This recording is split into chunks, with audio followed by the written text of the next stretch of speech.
Hello everyone, welcome to my channel and welcome to Peddotpalli అనమాట. ఇది నేను 1 మంత్ బ్యాక్ వెళ్ళాను. నేను ఎప్పుడో పెట్టాల్సింది, బట్ నేను కొంచెం ప్రిపేర్డ్గా లేను కాబట్టి నేను పెట్టలేదు. సో నౌ ఐఎమ్ ప్రిపేర్డ్ అనమాట. ఇదైతే మా చిన్నప్పటి నుంచి వెళ్తానే ఉంటున్నాము.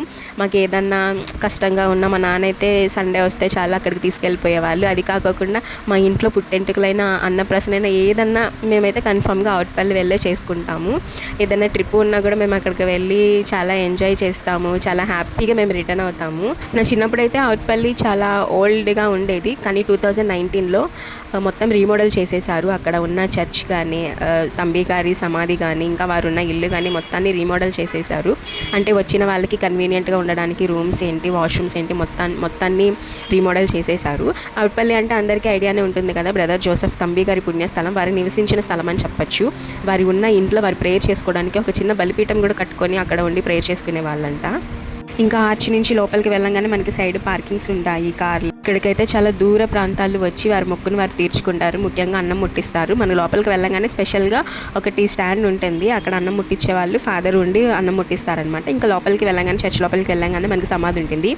ఇంకా కొంచెం ముందుకు వస్తే బోయపాటి క్లారమ్మ అని ఒక ఆవిడ ఉంటారు. అసలు బ్రదర్ జోసెఫ్ తంబి గారు అసలు ఆవిడ ఇంటికే వెళ్ళారంట. అసలు ఫస్ట్ నేను మొన్ననే విన్నాను ఆవిడ గురించి. లోపల అయితే చర్చ్ లోపల మనకి సమాధి కనిపిస్తుంది. చిన్నపిల్లలకి వాళ్ళకి ఏదైనా అస్వస్థత ఉంటే అక్కడ కూర్చోపెడితే తగ్గుతుందని విశ్వాసాల నమ్మకము. అండ్ ఇక్కడ ఈ చుట్టూరా అయితే తంబి గారు ఎలా పరిచర్య చేశారు అనేది మొత్తం ఉంటుంది.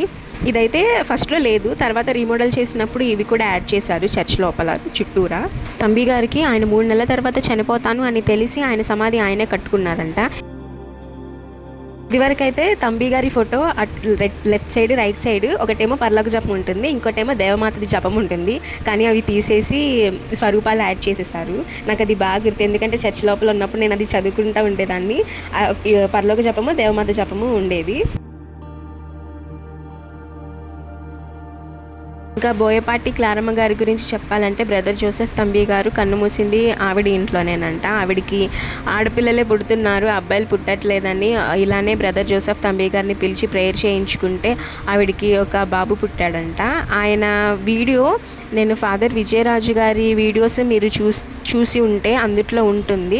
ఆయన మాట్లాడారు, అంటే బ్రదర్ జోసెఫ్ తంబి గారు ఎలా వచ్చేవారు, అసలు ఎలాగా దేవుడి గురించి చెప్పేవారని ఆయన అసలు చాలా క్లుప్తంగా చెప్పారు. ఇవి అయితే ఫాదర్ విజయరాజు గారు యూట్యూబ్ ఛానల్లో ఉంటాయి, మీరు కూడా కావాలంటే చూడొచ్చు. తంబి గారు నవంబర్ 11, 1890లో తమిళనాడులో జన్మించారు. ఆయనకైతే అసలు తెలుగు రాదు. నేను ఫాదర్ విజయరాజు గారి ఛానల్లో చూసినప్పుడు కూడా అక్కడ వాళ్ళు ఏం చెప్పారంటే, తంబి గారికి తెలుగు వచ్చేది కాదు, కానీ కొంచెం వచ్చేది. ఏదైనా చెప్పాలనుకున్నా ఆయన ఎక్కువ సైకిల్తోనే చెప్పేవాళ్ళంట. ఇంకా ఇక్కడ చూస్తే విశ్వాసులు వచ్చి కొబ్బరికాయలు కొడతారు, క్యాండిల్స్ వెలిగిస్తారు, సాంబ్రాణి కూడా వేస్తారు.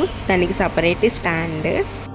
తంబి గారి పూర్తి పేరు అయితే నాకు ఇష్టమైన పేరు రాయప్ప జోసెఫ్ తంబి. రాయప్ప అనేది మా నాన్న పేరు.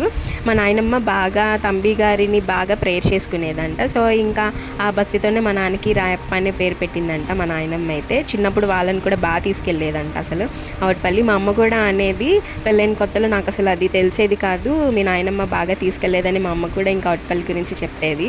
ఇంకా తంబి గారికి చిన్నప్పటి నుంచే దైవ సేవ మీద చాలా ఇంట్రెస్ట్ ఉండేది. ఆయనకు వచ్చిన లాంగ్వేజెస్ ఏంటంటే Latin, English, Tamil and French అనమాట. ఆయన ఇంకా ఎక్కువ ఫ్రాన్సిస్ సభ అంటే చాలా ఇంట్రెస్ట్ చూపించే వాళ్ళంట. ఇంకా 1933లో కుంభకోణం ప్యారిష్లో, తంజావూర్, మరతెండల్లో క్యాథలిక్స్కి ఎక్కువ క్లాసెస్ చెప్పేవాళ్ళంట. అంటే ఎక్కువ ఫ్రాన్సిస్ సభ అని నేను చెప్పా కదా, ఇంకా ఫ్రాన్సిస్ గురించి బాగా చెప్పేవాళ్ళంట. ఇంకా ఈ చర్చి దగ్గరికి వెళ్తే మాత్రం అసలు బ్రదర్ జోసెఫ్ తంబి గారి గురించి మనం పూర్తిగా తెలుసుకోవచ్చు. అసలు ఆయన ఎలాగ ఇక్కడికి వచ్చారు, ఎలాగ పరిచర్య చేశారనేది చాలా డీటెయిల్గా విత్ ఫొటోస్తో ఈ చుట్టూరా ఉంటుంది. ఇది కూడా రీమోడల్ చేసినప్పుడే యాడ్ చేశారు. ఇంకా రీకన్స్ట్రక్షన్ మనకి చేసింది 2019లో చేశారు. ఎవరంటే మన బిషప్ చేశారు మొత్తాన్ని. అసలు అంటే ఎలాగంటే వచ్చిన వాళ్ళకి కన్వీనియంట్గా ఉండడానికి, అసలు బ్రదర్ జోసెఫ్ తంబి గారి గురించి అందరికీ తెలియాలి అని మొత్తం డీటెయిల్గా రీకన్స్ట్రక్ట్ చేశారు. తంబి గారు జనవరి 15న ఆయన కన్ను మూశారు, ఎక్కడ క్లారమ్మ గారి ఇంట్లోనే. ఇంకా మనకి అప్పుడే ఆ టైంలోనే మనకి తంబి గారి పండుగలు కూడా జరుగుతాయి 3 days, 13, 14, 15.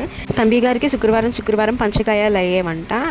అయినప్పుడు ఆయన అసలు ఎవరితో మాట్లాడుకోకుండా ఆయన గదిలోనే ఆయన ఎక్కువ ప్రేయర్ చేసుకునే వాళ్ళంట, ఎవరితో మాట్లాడే వాళ్ళు కాదంట. ఇక్కడ తంబి గారి మ్యూజియం కూడా ఉంటుంది. అంటే ఆయన వస్త్రము, ఆయన నడుముకి కట్టిన తాడు, ఆయన చెప్పులు ఆ మ్యూజియంలో మనం చూడొచ్చు. ఆయన ఫొటోస్ అన్నీ మనము ఆ పైన ఉన్న మ్యూజియంలో చూడొచ్చు. అండ్ కింద మనకి స్టాల్స్ ఉంటాయి, జపమాలలు కానీ, ఫొటోస్ కానీ, బుక్స్ కానీ అన్నీ ఇంకా అక్కడ ఉంటాయి. ఇంకా కొంచెం ముందుకెళ్ళంగానే మనకు ఒక కళావేదిక కనిపిస్తుంది. అక్కడైతే తంబి గారి పండుగల అప్పుడు మనకి అక్కడ పూజ పెడతారు. ఇంకా అక్కడి నుంచి ముందుకెళ్ళంగానే మనకి ఒక్కొక్క స్వరూపాలు కనిపిస్తుంది కదా, అక్కడ పునీతుల స్వరూపాలు లైన్లో స్టార్టింగ్ దగ్గర నుంచి దేవమాత దాకా ఒక్కొక్క స్వరూపం అలాగా చూడొచ్చు అన్నమాట.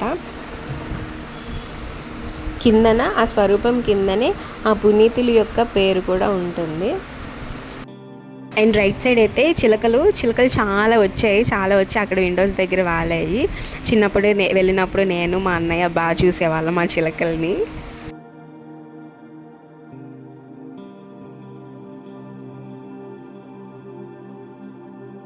ఇంకా ఇదైతే తంబి గారు వాడిన బావి.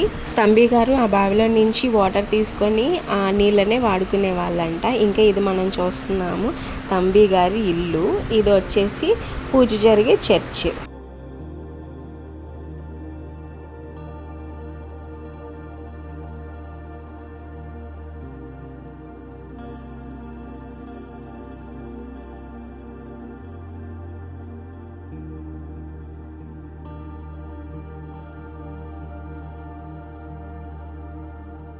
ఇక్కడైతే లూర్దుమాత స్వరూపం ఉంటుంది. గుహలో లూర్దుమాత ఉంటారు.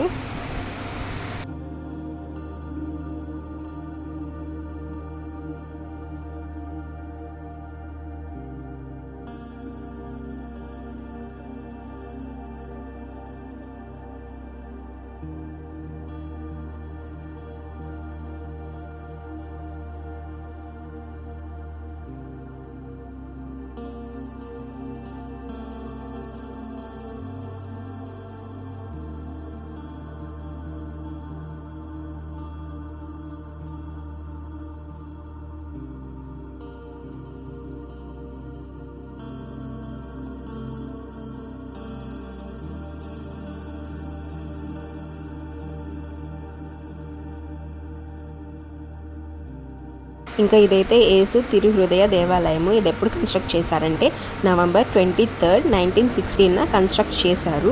చేసిన తర్వాత 1970లో తుఫాను వచ్చి మొత్తము ఇదైపోయిందంట చర్చ్ మొత్తము. అప్పుడు 1986, 2018 రీమోడల్ చేసి మొత్తాన్ని మంచి కన్స్ట్రక్షన్ చేశారు. ఇంకా చెప్పాను కదా మనకి బిషప్ తండ్రి గారు వచ్చిన తర్వాత ఇంకా మనకి రీమోడల్ చేశారు. ఎప్పుడంటే 2018 ఫెబ్లో మనకి ఇంకా బిషప్ తండ్రి గారు రీమోడల్ చేశారు చర్చ్ మొత్తాన్ని. అంటే లోపల ఆల్టర్ అది మొత్తం రీమోడల్ చేశారు. ఇంకా ఇది వచ్చేసి తంబి గారి నివసించిన ఇల్లు. అక్కడికి లోపలికి వెళ్ళంగానే మనకి బలిపీఠం కనిపిస్తుంది. అక్కడ అదే నేను చెప్పా కదా ఆయన ప్రేయర్ చేసుకోవడానికి ఒక చిన్న బలిపీఠం కట్టారని. ఇంకా మనకి ఆ బలిపీఠం కనిపిస్తుంది. తంబి గారు ఉన్నప్పుడు ఎవరికైనా ఏదన్నా అనారోగ్యం ఉన్నప్పుడు తంబి గారి దగ్గరికి వచ్చేవాళ్ళంట. వచ్చినప్పుడు ఆయన ఏం చేసేవాళ్ళంటే కింద మట్టి ఉంటుంది కదా, మట్టిలో ఆయన ఉమ్ము వేసి కలిపేసి ఇచ్చేవాళ్ళంట. ఇవ్వగానే అక్కడ ఉన్న వాళ్ళకి ఇమీడియట్గా రిలీఫ్ ఇచ్చేదంట. సో దాన్నే ఇప్పటికీ మనం ఫాలో అవుతున్నాము. ఇక్కడ మనకి ఇటు సైడ్కి కూడా మట్టి ఉంటుంది. ఆ మట్టిని ఏదన్నా మనకి అనారోగ్యం ఉన్నప్పుడు ఆ మట్టిని నీళ్ళల్లో కలుపుకొని తాగితే తగ్గుతుంది అని విశ్వాసుల నమ్మకము. బ్రదర్ జోసెఫ్ తంబి గారు అయితే 1937లో ఇక్కడికి వచ్చారు. ఆయన ఎక్కడెక్కడ పరిచర్య చేశారంటే బిట్రగుంట, కేసరపల్లి, తేలప్రోలు, ఏలూరు. అక్కడ విచారణకి వెళ్ళి అక్కడున్న విశ్వాసులందరికీ దేవుడి గురించి చెప్పేవాళ్ళంట. ఇంకా ఈ వీడియోలో అయితే నాకు తెలిసినంత వరకు నేను చెప్పాను తంబి గారి గురించి. నాకు ఇంకా తెలుసుకోవాలని కూడా ఉంది. ఇంకా మీకు ఏమైనా విషయాలు తెలుసు అని అంటే నాకు కామెంట్ చేసి చెప్పేసేయండి. And thanks for watching. Bye bye.